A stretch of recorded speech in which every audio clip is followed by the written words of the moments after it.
come to the start of a race here. We're going to ride on board with Andre this time, I think. That seems like a good idea. 6 red lights. And they're out and we are go. And he immediately... What a start by Andre! Side by side with Off-White He's behind into McNish here. 4th already, right behind his teammate. As everyone seems to get through fairly well. He's into 2nd from last. What a blazing start. Off-White wants his place back. He's going to go down the inside. He's going right down the inside. He's maybe outbraked himself a bit more than he should have. But that sends Andre back, sorry, and Off-White. Is he still going side by side with him? He's not finished with him yet. They come into this tight section. Andre thinks better of it. Andre drops behind, and he's not going to get past there. But, of course, these are the 2 main title rivals when it comes to the Constructors' Championship. As we've got in the front the Bumpy Flump as well. Is racing. Bumpy Flump is right behind McNish too. He's leading the race. Not exactly recommended in Formula-style cars, but oh well. We still have McNish in the lead from the Bumpy Flump. Then out of room, then Off-White, then Andre, then 256. Andre's made a mistake. He's taken too much curb. Tokyo drifting it. We're in Alabama. Outer rim has got a drive-through. He's jumped the start, it seems, I think, unless he's going for the... No, he's just going for a very adventurous strategy. Of course, they're starting on the hard tires, aren't they? He's going to go to the soft tires, possibly. Yeah, he's going to pull a 19 lap on the alternate tires. Oh, McNish in the bump, and Bumpy Flump's gone off. He's spun. Cigarettes are now gone on to RM's car, who's going to finish the race on them. You are correct there. As long as it doesn't go off there, it could be the ideal strategy, given that they're all hitting each other. McNish, though, the underdog of the first race, is now leading the second race. As we have Andre catching Off-White, catching the Bumpy Flum, who is in turn catching McNish. The top 4 are being covered by about 4.5 seconds. Yeah, this could make for some very spicy racing come a lap or 2 time. As the Bumpy Flum goes through here, he's spun the car. He hits the curb with the rear. Oh, Andre's done a lockup as well. He nearly hit the Bumpy Flump. Gets hit by Andre. Shame for the Bumpy Flump. Like in race 1, he was going very well again, and then he's just made a slight mistake and dropped some places. It's the same corner every time for as well. Both are gaining a second lap on McNish as well. They're trading fastest laps as well. Off-White goes off onto the grass. He's going to have a chance down here. He gets a better run through and up the hill. He's in the slipstream. He's not gone off. Is he going to try the same Off-White style move? He's not. He's just going to nudge him. No, he's going to nudge him around. He's punting him around. Off-White is not off the track. Andre has let him pass, though. He's waited for him and let him repass, which is very sportsmanlike. And it brings the Bumpy Flum right back in the fold as he takes Andre for 3rd. He does. Andre, did he touch Andre? Because Andre had some trouble. 256 up the hill. They nearly collided again. God, this is exciting. Difficult first stint here for Andre. But you're right. Andre might be pulling off a masterclass here with the lap 1 pit stop. Yeah, he might be. This race unaffected. Away. Andre didn't manage it. Will the Bumpy Flump? He's not, but he's gone very deep on the brakes. He's going to go wide through here. He might get a better run out the exit. Oh, there's a car in the middle. McNish has spun from the lead. McNish has spun from the lead. He's down to 3rd. He's spun again. Off-White inherits the lead, but Bumpy Flump is right on his heels. As he's he lost the back end. Enemy corner, but back end stays the back end this time and doesn't become the front end. That means we have Andre and 256 in 3rd and 4th. The highest position 256 has been all league the entire weekend as well. As everyone is kind of staying very close together. You're right, Fro. Outer rim is right behind Fraserheim. Sorry. Already made up his pit stop, basically. If everyone else were to pit right now, Outer Room would be net first with around a 10-second gap behind. He needs to get past Fraser first, who hasn't shown a great deal of pace today. But he's also shown a great deal of... Oh, 256 is being passed by Andre. Andre's managed to get past him on the straight there. Must have got a better run at the exit as they both go very wide. Yeah, what can... Oh, 250. Oh, he's got a run. Andre locked up. It's a great run here. They're side by side up the hill. They touched. Andre's round. Oh my God. Andre is round. He's done like 7 pirouettes, and I don't know if he's even going to try starting again. Oh, he's been. Oh, drives right into outer rim. Oh, how did outer rim survive that? Somehow unaffected by this. How the heck? How did he manage to stay in a straight line? 256 is off as well. McNeish is promoted to third. 256 is taking the rallying line, and outer rim is trying it round the outside of Fraserham through that little section. Outer rim is still behind Fraser, but he already has passed Andre, despite Andre not having even made a pit stop yet. Will he get the run? He's got a run. He's not using his push to pass though. Yeah, if he stops having push to pass FOMO, he could maybe get him, or he gets him here, around the outside in 2. That was dirty, but it has worked. The nudge worked. He's side by side up the hill, so he's touched Fraserham on the front.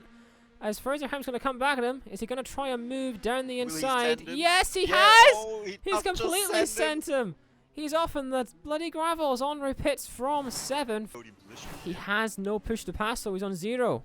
As Fraserham is also on 1 push to pass. Outer rim is right behind him, but again, this twisty-turny section, no one can do anything. 250's going to go down the inside. He does. He sends him and it works.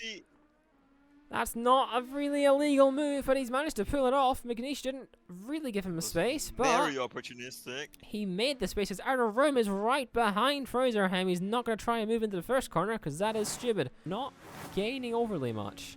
Keep in mind, outer rim is already done a pit stop, as Fraserham is completely caught that corner. But outer rim tries to go to the inside where Fraser was still just drifting his car. They're not going to manage it. Side by side into this corner. Oh, he spins him! Yeah. He punts him! Fraserham is backwards into the wall. Ended about as well as we expected. That was always going to happen, you're right. That was coming from a mile off, but it does mean that outer rim is out of first position. All that chaos we've seen there puts Off-White around about 30 seconds off Off-White right now. Yeah, it's put Off-White and the bumpy slump back in the mix for the win. To an interesting one here as, oh dear God above! Fraserham is completely and utterly clobbered by 256, and they're off again. Guys, come on, you're better than this. Andre is up into 6th. His battle with Fraserham is never going to happen, and 256 is ahead of him. Keep in mind, though, Andre's done his last pit stop, so is 256, so has outer rim. They're currently net 3rd, 4th, and 5th if they can keep this kind of pace going. Pitting, yeah, McNeish is pitting, yeah, he is. There we go. Into the pit he goes, as outer rim and Andre will soon cross the line. Outer rim passes McNeish in the pits. Outer rim is doing 1.9 dead, second a lap faster than what Off-White is doing, stuck behind 256. 256 is really mucking up his strategy. I would say it's probably time for him to pit. He's losing so much time here and he can't seem to get past in an ideal way. Does not make any effort whatsoever, just letting him by. So this lap he needs to make a decision here. Pit, come on. Whatever you do, don't follow him. No! He's not pitting again. McNeish has overtaken Andre on the pit exit. Andre is behind McNeish. What a terrible result for him, who was running second in the race at the first lap. Maybe we'll see team orders in no group racing here. Well, I'd love to see it. I don't think we will. I think it's going to be a hard-fought battle. As Off-White, let's ride on board again. He still can't get past 256. It is a 14-second gap to the bumpy flump. Now I don't know what mistake he's made. He pits, finally. He's not even taking the wall as part of his pit entry line this time. You spoke too soon, didn't you? He's taking this wall. Just a slight. Okay, right. The main person to watch now is outer rim. He comes through the second sector right now. He is 20-odd seconds back. He should get out easily. Should Off-White in front of outer rim, assuming there's no problems in the pit stop. As the bumpy flump pits as well. Can we see those two? Because yes, if weather drivers make their pit boxes, is always. Off-White is exiting the pits now. Outer rim is coming across the line. Let's ride on board with outer rim because we've seen a lot of collisions from the person driving on track.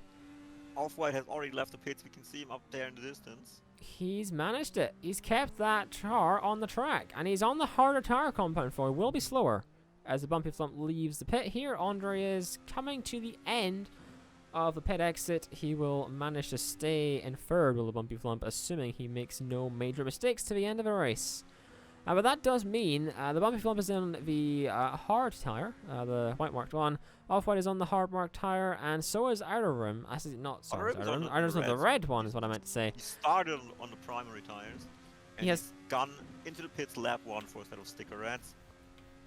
Well, are these still any good? That is the question here.